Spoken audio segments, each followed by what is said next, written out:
সেটা গুলি করবে। জি। তবে কিছু ছবি দেখে পাকড়াও করা যায় না রাতের মধ্যে? সবগুলিকে অ্যারেস্ট করতে বলছি রাত্রে। হ্যাঁ, পাকড়াও।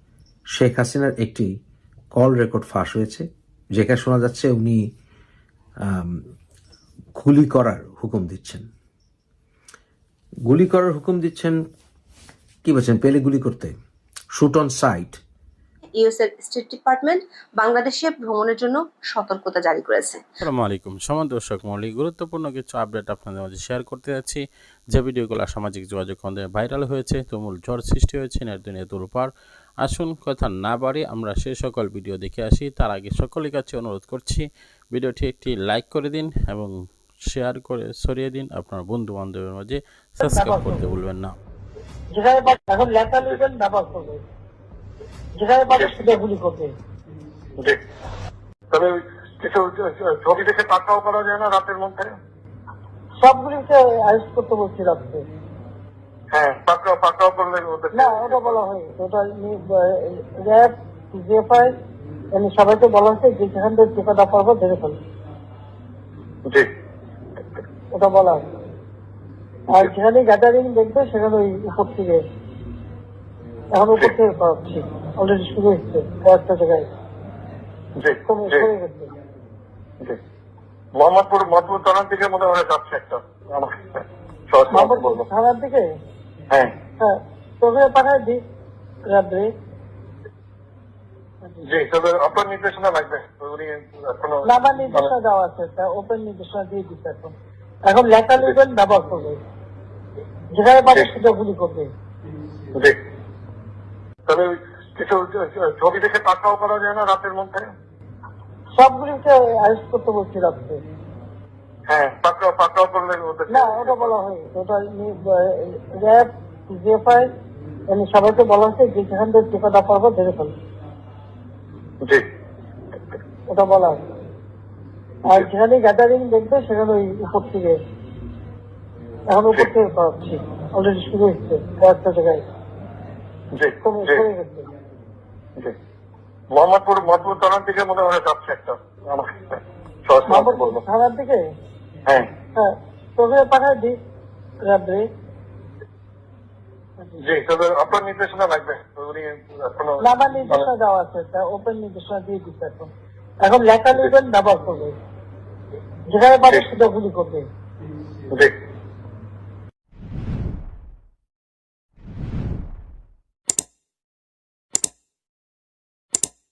গেল বছরের জুলাইয়ে কোটা সংস্কারের দাবিতে ছাত্ররা যখন রাস্তায় নামে, তখন তাদের দমাতে আইন শৃঙ্খলা রক্ষাকারী বাহিনীগুলোকে মাঠে নামায় শেখ হাসিনার নেতৃত্বাধীন আওয়ামী লীগ সরকার। আইন শৃঙ্খলা রক্ষাকারী বাহিনীর পাশাপাশি মাঠে নামে আওয়ামী লীগের নেতাকর্মীরাও।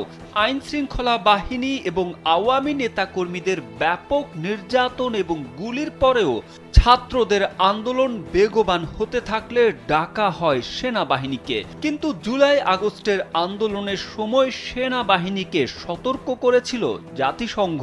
আন্দোলন দমনের পথে গেলে সেনাবাহিনীর জন্য শান্তিরক্ষা মিশনে অংশগ্রহণ বন্ধ হয়ে যেতে পারে বলে সতর্ক করা হয়েছিল।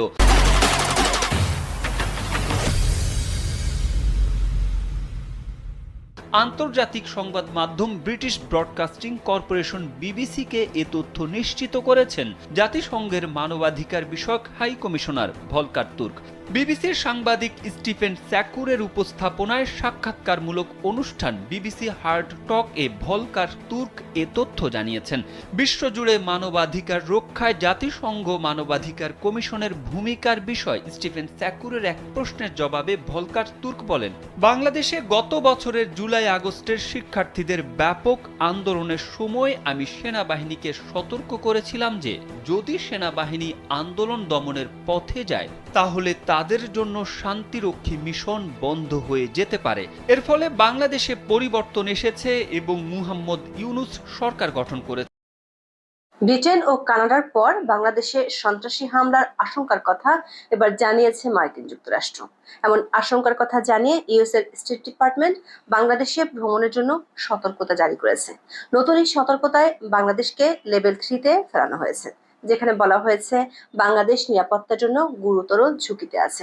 ইউএস স্টেট ডিপার্টমেন্ট বাংলাদেশে ভ্রমণের বিষয়ে তার নাগরিকদের পুনর্বিবেচনা করার পরামর্শ দিয়েছে।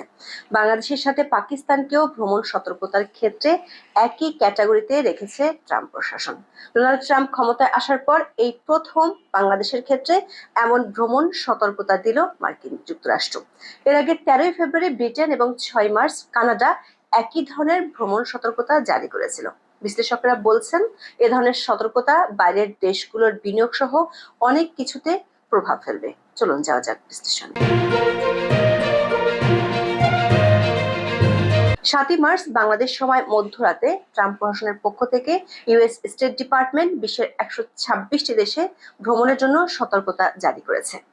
লেভেল 1 থেকে 4 পর্যন্ত 4টি ভাগে ভাগ করে মার্কিন সরকার তার নাগরিকদের জন্য ভ্রমণ সতর্কতা নোটিশ জারি করে থাকে। যেই 126টি দেশ সম্পর্কে সতর্ক বার্তা দেওয়া হয়েছে তার মধ্যে লেভেল 1 ক্যাটাগরিতে কোনো দেশের নাম নেই। লেভেল 1 হলো নিরাপত্তা এবং নিরাপত্তা ঝুঁকির জন্য সর্বনিম্ন পরামর্শমূলক স্তর। লেভেল 2 ক্যাটাগরিতে আছে 80টি দেশের নাম। এশিয়ার মধ্যে চীন ও শ্রীলঙ্কাকে এই ক্যাটাগরিতে রাখা হয়েছে। তবে এই ক্যাটাগরির দেশগুলোতে যারা ভ্রমণ করতে চায় তাদেরকে সতর্কতা অবলম্বন করতে বলা হলেও বিশেষ কোনো নির্দেশনা দেওয়া হয়নি। লেভেল 3 ক্যাটাগরির অধীনে রাখা হয়েছে 23টি দেশকে, যার মধ্যে আছে বাংলাদেশ ও পাকিস্তানের নাম। এই ক্যাটাগরির দেশগুলোতে যুক্তরাষ্ট্র তার নাগরিকদের ভ্রমণের জন্য নিরুৎসাহিত করে থাকে, বিশেষভাবে পরামর্শ দিয়ে থাকে নিরাপত্তা ও নিরাপত্তার জন্য গুরুতর ঝুঁকির কারণে নাগরিকদের এই দেশগুলোতে ভ্রমণের বিষয়টি পুনর্বিবেচনা করা উচিত।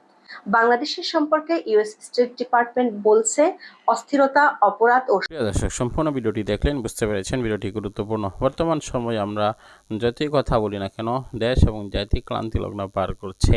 বর্তমান এইভাবে দেশ পরিচালনার ক্ষেত্রে বলেন এবং সামাজিক বলেন, অর্থনৈতিক বলেন, সব দিক দিয়ে অবকাঠামো সব কিছুই দুর্বল হয়ে আসছে। দেশের অবস্থা যেন একেবারে নাজুক অবস্থার মধ্যে চলে যাচ্ছে। দেশ অস্থিতিশীল অবস্থার মধ্যে পড়ে গিয়েছে। প্রিয় দর্শক, আমরা কোনো পক্ষের কথা বলছি না এবং কারো বিপক্ষে গিয়ে কথা বলছি না। আমরা রাজনীতি করি না, রাজনীতির পক্ষে বিপক্ষে বলা আমাদের উদ্দেশ্য নয়। প্রিয় দর্শক, আমরা চাই বর্তমানে যে অবস্থা দেশে বিরাজ করছে অবস্থার মধ্যে সুষ্ঠুভাবে যারা ক্ষমতা আসবে তাদেরকে আমরা চাই তারা যেন সুষ্ঠুভাবে দেশ পরিচালনা করে এবং তাদের এভাবে দেশ পরিচালনার ক্ষেত্রে যেন তারা আরও সুন্দর ভূমিকা পালন করে। প্রিয় দর্শক, আজকের মতো আমরা বিদায় নিতে যাচ্ছি। পরবর্তী কোনো ভিডিওতে আমাদের সাথে আবার দেখা হবে এবং দেখা হবে পরবর্তী কোনো আপডেট নিয়ে। অবশ্যই সেই পর্যন্ত ভালো থাকুন, সুস্থ থাকুন। আমাদের চ্যানেলটিকে সাবস্ক্রাইব করে বেল বাটনটি অন করে রাখুন। আসসালামু আলাইকুম রহমতুল্লাহি ওয়া বারাকাতুহু।